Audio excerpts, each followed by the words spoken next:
Thank you for coming back to my channel for your stimulus check and stimulus package update. Please subscribe to my channel, leave your thumbs up, and leave your comments. Y'all, I want to tell you about something that I told you early this morning at the very end of my video, but you know, most people don't watch the whole video. That's just a fact of life. And I want everyone to hear this. That's why I'm doing this again, so more people will hear it. Y'all, I live in the state of Florida.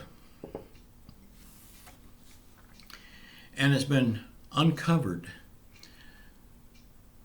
You know, we've got a spike in COVID cases right now.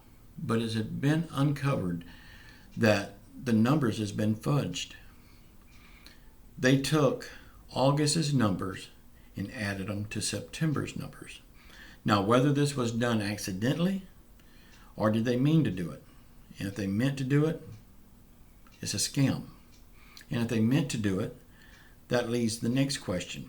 How many times has it been done before in Florida?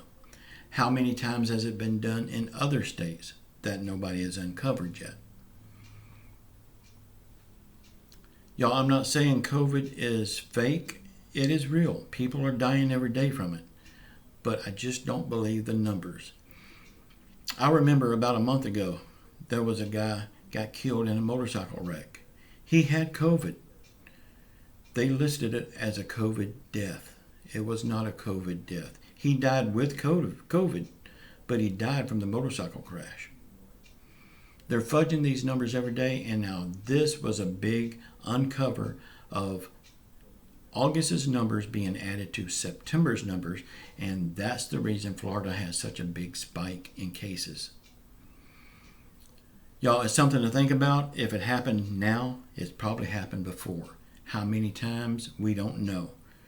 How many states is involved in this? We don't know. It could be totally an accident. I'm not saying it's not, but it also could be part of a scam. Y'all, it's just something to think about. Draw your own conclusions about it. Comment below. Tell me what you think about it. I kind of think it's part of a scam. I love you all. Keep your faith in Jesus Christ. He will get us through this. I love you all. Until the next time. Ciao.